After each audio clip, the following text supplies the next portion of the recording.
8h12, CNN Morning Call aqui já de volta. E para falar sobre a Petrobras, isso porque a estatal aumentou o preço do diesel no último sábado. E apesar do reajuste, o preço do combustível nas refinarias segue defasado na comparação com os pares internacionais. É sobre isso que a gente conversa agora com o Jean Paul Prats, que é ex-presidente da Petrobras. Jean Paul Prats, meu querido, muito bom ter você aqui na nossa programação. Obrigado por ter aceito o nosso convite. Bom dia para você. Bom dia, Débora. Bom dia a todos que acompanham a CNN Money. Prazer estar com vocês aqui logo cedo.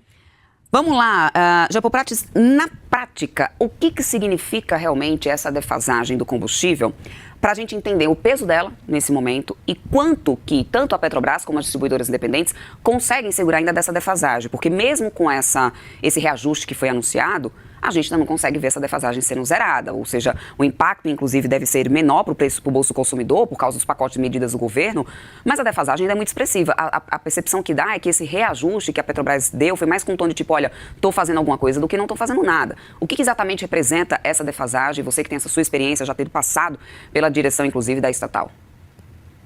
Muito bem. Bom, Débora, nós não podemos, como cidadãos, torcer para que a Petrobras ajuste o seu preço no mercado interno exatamente da mesma forma, ao mesmo tempo e na mesma proporção que a volatilidade que está sendo colocada no mercado internacional ao tempo todo com uma guerra e uma crise dessa dimensão.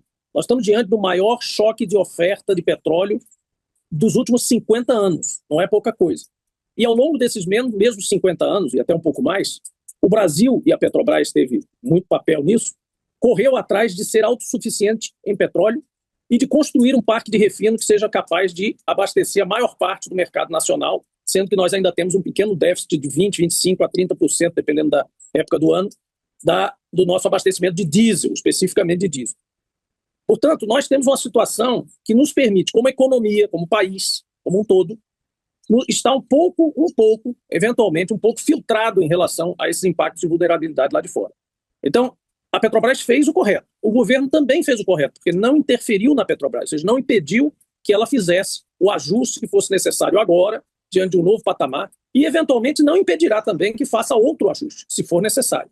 Por exemplo, se a guerra durar mais de 2 a 3 meses, se ela se esticar além dos 2 meses, a expectativa é que o petróleo suba além dos $150. Claro, aí você vai para um outro patamar de novo.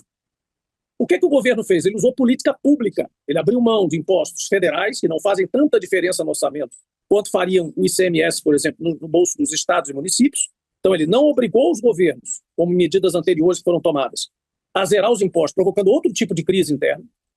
Mas ele zerou dele, que é o PIS/COFINS, que é uma proporção menor.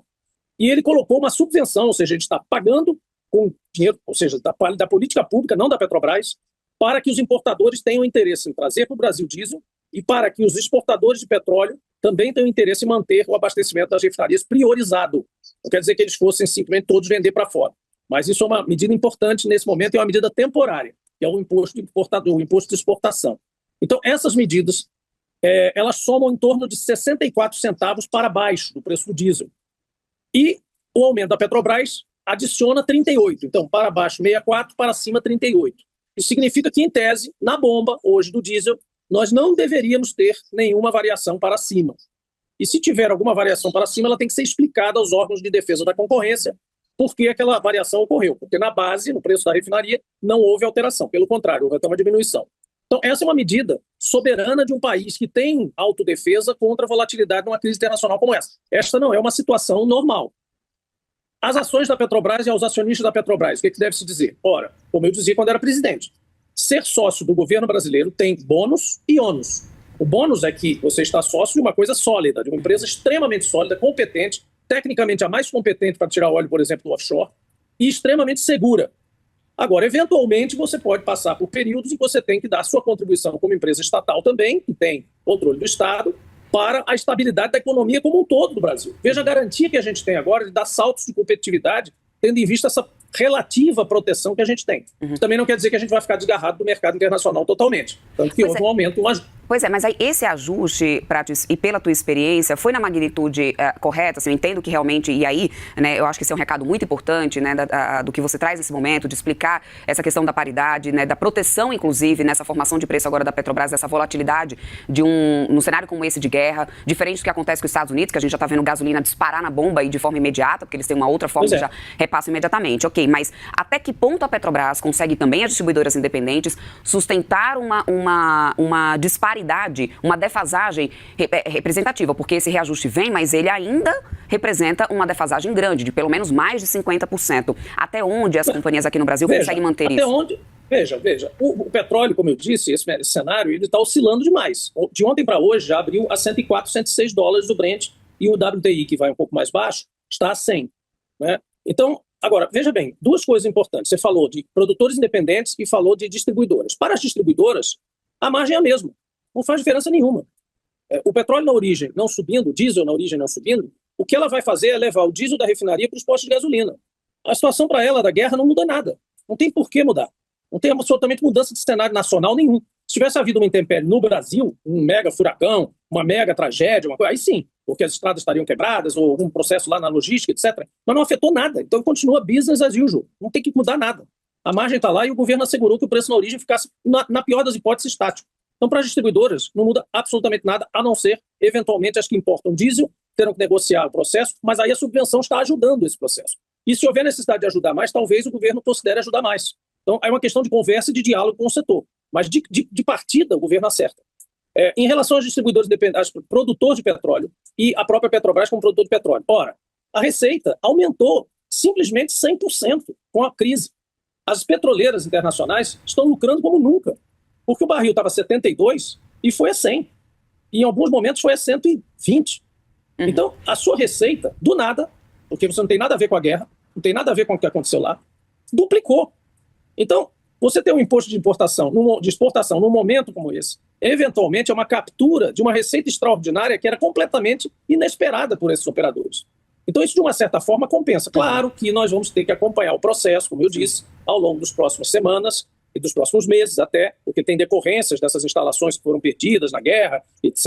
Ontem houve uma destruição muito grande naquela ilha, que é a logística do Irã de exportação, que é a Ilha Karg, e também houve na Arábia Saudita, houve no Kuwait, houve vários lugares. Então, isso tudo, esse assessment de toda essa destruição, de toda essa perda de infraestrutura vai ter que ser feita ainda. Ao longo desse tempo, no mercado brasileiro, tem que haver muito diálogo. É por isso que o governo estabeleceu uma sala de situação para que haja esse diálogo. Então, esse diálogo está aberto.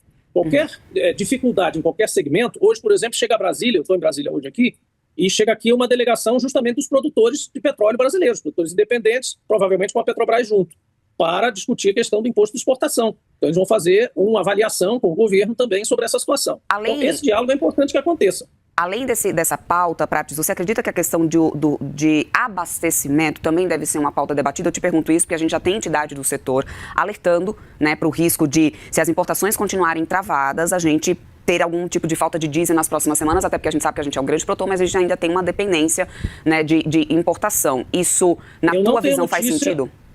Débora, eu não tenho notícia, em primeiro lugar, que haja importações travadas. Depois pode confirmar isso aí, mas não há importações travadas nesse momento. O que pode acontecer é que especulativamente, ou até por uma questão de contratos de curto prazo, alguns considerem que o mercado brasileiro, por pagar relativamente menos em algum momento, né, compense menos do que outros mercados. Acontece que você também brincar de perder um cliente como o mercado brasileiro não é uma brincadeira muito saudável. Então, se você tem contratos com bons clientes que te pagam regularmente e que são normalmente clientes fiéis, leais, no mercado que naturalmente tem esse déficit, precisa desse combustível regularmente, também você não vai jogar isso fora por causa de 2 centavos de diferença em relação ao mercado eventual. Então, tudo isso, como eu disse, essa parte é exatamente a parte que tem que ser monitorada. Cada momento que houver algum tipo de movimento especulativo ou eventual que prejudique algum ponto de entrada de diesel que seja crítico para o Brasil, que não esteja abastecido por refinaria nacional, deve ser informado ao governo imediatamente para que comece a se criar solução antes de uma crise. Uhum. Na tua visão, essa intervenção tributária e política, de política pública que a gente teve do governo, esse pacote alivia a pressão de qualquer tipo de intervenção na Petrobras? Você sabe, e aliás, você já passou pela presidência da Petrobras, sabe que é uma posição difícil, né, para você conseguir defender diante de investidores ali privados, diante também da necessidade de responder ao governo, que é o maior acionista da Petrobras. Você acredita que esse pacote de medidas trouxe esse alívio de pressão para a atuação da Petrobras? Com certeza, porque inclusive logo em seguida foi anunciado o aumento de 38 centavos.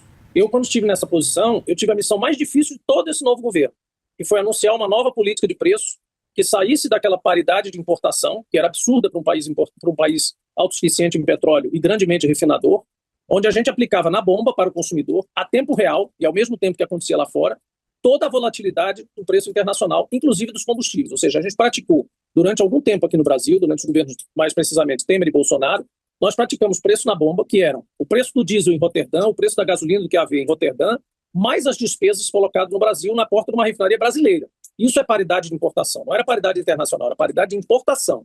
Então era como se você comprasse todo o diesel, toda a gasolina e até todo o petróleo fora do Brasil. Isso era completamente fora da realidade brasileira. Quando se falou em abrasileirar os preços, foi exatamente isso. Não foi tirar o preço do mercado, não foi eliminar nem fazer intervenção, nem fazer tabelamento.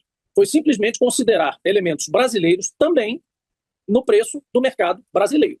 Então, esse anúncio, quando eu fiz, eu fiquei, confesso a você, com receio de que a ação caísse ali durante uma semana. Eu disse, pô, o acionista vai dizer que vai perder receita. Com as explicações que nós demos na época, foram muito cabais nesse sentido, não só de que era necessário fazer isso para a economia brasileira, como que isso era o papel da Petrobras e ela não iria perder, que a fórmula nova garantia as receitas da Petrobras e as rentabilidades que ele teria sempre. E, além disso, de que o fato de ser acionista da Petrobras tem ônus e bônus, nós conseguimos que no dia seguinte a ação subisse. Então foi impressionante aquilo. Então, quando se explica ao acionista em que empresa ele está, que ele não está numa startup de garagem, ele não está numa empresa de, enfim, sem detrimento nenhum, mas numa fábrica de sapato, ou numa empresa de hambúrguer, ou etc., que compete livremente com vários outros mercados e vários outros lugares, você está numa empresa estratégica, onde você tem domínio de mercado em algumas coisas, você tem que ter ônus e bônus. E o acionista entende perfeitamente isso e quer ser, o acionista conservador, sobretudo, quer ser sócio da Petrobras pelo que ela tem para oferecer como infraestrutura, como papel estratégico, como dominância de mercado e com uma série de outras vantagens. Eventualmente, você tem que fazer o papel que te cabe para ter esse bônus. Então, para ter um bônus, você precisa ter algum ônus. Eventualmente, essa conta chega. E, eventualmente, quando uma crise dessa se estabelece, que, como eu disse, é a maior dos últimos 50 anos, você tem que fazer esse papel. O que não quer dizer absolutamente que, mesmo especulativamente, você tem que vender a ação, sair da empresa. Porque ela vai fazer o papel dela, ela vai reemergir ali na frente, incólume, saudável, grandiosa, como sempre. Prefeito Jean Paul Prats, quero muito agradecer, meu querido, sua participação e seu tempo aqui conosco. Sempre ótimas análises, bom ter você aqui na nossa programação. Boa semana para você e até uma próxima. Obrigado, Débora. Obrigado a todos vocês. Até mais. Vamos lá, então, 8 horas e 28 minutos.